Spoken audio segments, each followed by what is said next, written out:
Today I'm going to be making some Biscoff Fudge. This recipe is from janespatisserie.com, but I will give you a direct link to this recipe in the description below so that you can go directly there and print this off and make it yourself. This fudge, Biscoff Fudge, only has 4 ingredients, which was something that I found very attractive about this recipe.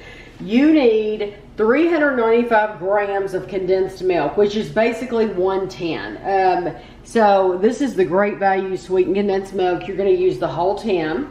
You need 500 grams of white chocolate. So Kevin weighed this out for me, and you said you would need to buy 2. If you have the 12 ounce, you need 2 of them. If you buy the 24 ounce, you just have to weigh out less than the 24 ounce. So I'm using, you could use, I guess, a different white chocolate, but you're gonna melt it, so you may as well you could use the white chocolate chips. bars if you want to. Right. And chop it up. So then you need 125 grams of Biscoff spread. I weighed that as well. Yes, you can use smooth or crunchy, and I'll show you, this was a brand new container, so that's how much we have left. About half. Plenty to enjoy. And then this was a new package of Biscoff cookies as well. You need 125 grams of Biscoff biscuits chopped, and so it's about half the package really, and so that's what those look like, and we're going to chop them. So it's exactly half because it's 250 grams for the pound. So you also need a 7 by 10 rectangular brownie tray. One of my viewers sent me this tray from the UK. I think it's a Paul Hollywood tray. But for Americans who are more than likely watching this, you'll just use a regular brownie size tray. Just a brownie pan is what I would use if I did not have something this. as close to a 7 by 10 as you can get. Even that's an 8 by 10. Like an 8 by 8. You could use an 8 by 8 or a 9 by 9. Thicker, I think it'll be fine. It'll just be thicker. So the first thing you want to do is you want to take your white chocolate chips and you want to take your sweetened condensed milk, and we're going to just melt this on the stove. We're gonna on low. Yeah, we're gonna get it all in there, and then we're gonna stir it, and then and when it melts, then we'll do the next step.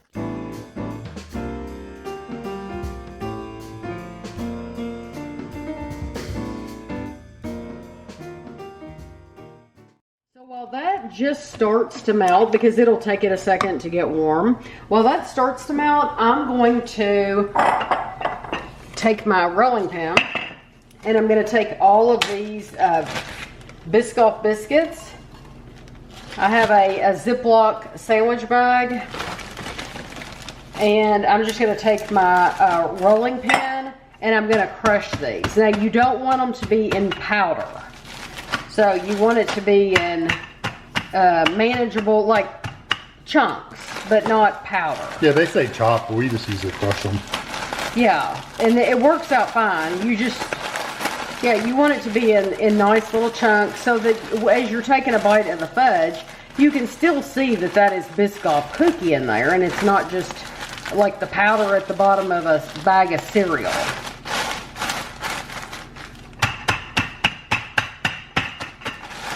So if I get that, to me, that is good enough.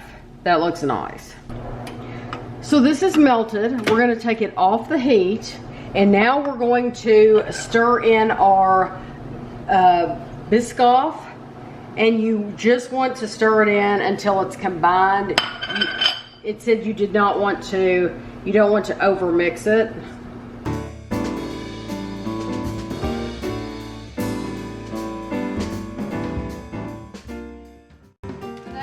Take your Biscoff cookies and pour them in the mix, and then stir this together.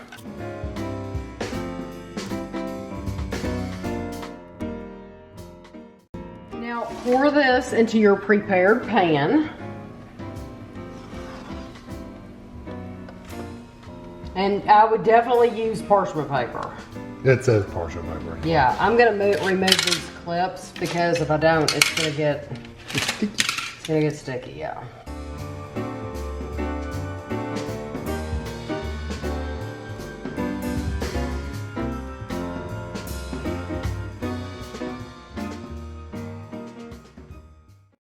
This is going to be thick fudge. Yeah, and if you wanted to, you could sprinkle some cookies on top, but you could. I don't think you don't have to. You can see them, but if you wanted to, you absolutely could. So now it says to put them in the fridge or the freezer. So if you want it to set quicker, then put it in the freezer.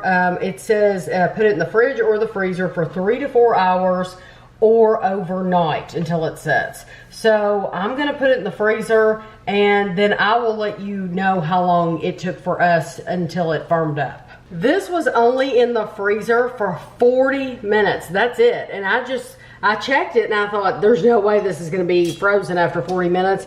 It's frozen. I mean, it's ready. It's set, is what I mean. It's set. So I'm gonna take it out.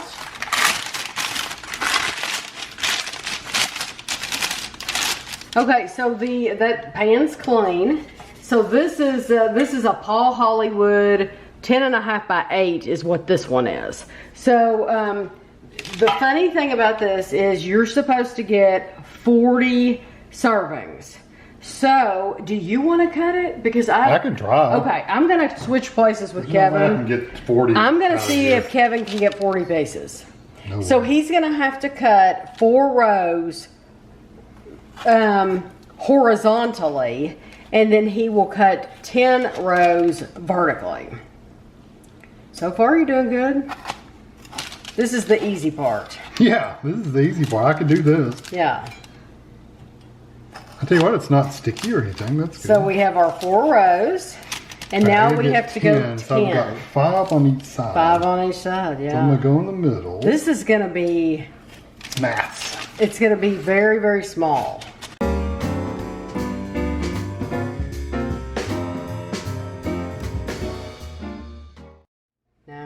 No, you didn't get it. No, I'll have to do the other side. Oh, no. Let's see if I can get this side. He only got 4. You came up a row short. There's no way. I mean, look how tiny these are. I know. Well, think about it. When we buy packages of the fudge, of the, what's it called? That we love. Oh, yeah, I know what you're talking about, but The tablet, yes. Think about how small. It's a little cube. It's a little small piece. Did you get it? I got those. Well, so this half's too big, but that's what size they're supposed to be. So show me one, yeah. If you stick the knife under it, then it'll come out really nice. Yeah, so now we'll just have to, there we go. Oh, you could see that Biscoff in there.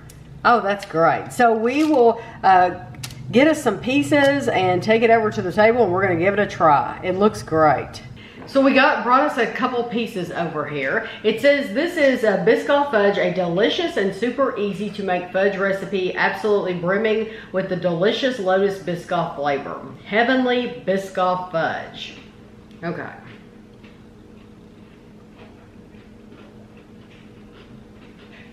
Yeah, you can't beat that. If you like a Biscoff flavor, that cookie butter flavor, that's wonderful. I'm actually glad we didn't use the crunchy because I like the smooth with an occasional crunch. I wouldn't want it to be really crunchy all the way through. I like the smooth, the smooth parts of the fudge are really nice too. I don't think you would have gotten the smooth parts if you'd used crunchy. This though, there's a lot of sweet treats that claim to be Biscoff flavored. Or cookie butter. And they do put Biscoff spread in those things. But it does not taste near as strong as this fudge. No, I could eat like 8 pieces of that. That is delicious. I'd be sick afterwards, but I could literally eat 8 of those. It's so good. It's the perfect texture. That crunch is really nice. I'm glad you didn't crunch those up too small, because I like the bigger pieces where you're like biting into them. That's really nice. I swear you could make that and sell it. I think you could sell it. I think I could sell that. People would buy that from me. My sister would go wild over that. It says this recipe will last better in the fridge for up to 2 to 3 weeks. That's a long time. That's pretty good. if it makes it that long. It wouldn't. You can also easily half or double the recipe. The setting times will change slightly. She's saying she buys her Biscoff at the supermarket. You can use both smooth or crunchy. So, very, very, very simple to make. I've already eaten 2 pieces. I love it. I think it's delicious. It's very creamy and it really set up nicely. It's not really hard or dense, but it's dense like fudge, but it's not like hard. It melts on your tongue. It's really nice. I noticed, I was hoping they would give calories just so I could shock you all. They don't give calories. You could calculate it out if you really you could, because you know the exact weights and measurements. Yes. So as long as you still have those containers, and if you cut it evenly. Yeah, you can't do half with half and half. Right. But yes, you could easily figure out like how much the whole thing is and then divide it up by 40 or how many pieces. If I made it again, I don't know. I think these are pretty good sized pieces. Yeah, honestly, they ended up being decent. Yeah, it's not bad at all. I might, just because I'm a glutton, I might go for more like 30 pieces instead of 40 pieces. Well, if I did 4. About 4, so it was 16. So I did 32. Yeah. I would have done 32 if I'd done both sides like I did the first side. Right. So 32, that sounds like a really good amount to me. So that's probably what I would do in the future. This is something I would absolutely make again, though. 34. Something like that. Bad math. I'd have to actually think about it harder than that. Well, you're getting 4, so you're getting 8 slices, right? Mm-hmm. 8 slices by another 8. By another 4, so 4 times 8 is 32. Okay, so yeah, so 32. Yeah. So I hope you enjoyed the video. I hope you will try to make this. It's very, very simple. It only had 4 ingredients. You can't beat that. And Biscoff is available everywhere. I mean, we bought it at Walmart, and it's very, very cheap. We found it on the top shelf, though. Kevin was like, "Do they not have it here?" And I said, it's up at the top. It was way up at the top. Yeah. So just know that. And you've got it to eat on you take the cookies that you have left over and you spread the spread on it and you just eat it. Yes. And it's Biscoff overload. Yes, and it's absolutely so good. Decadent. Yes. I love cookie butter. So I hope you enjoyed the video and thanks for watching.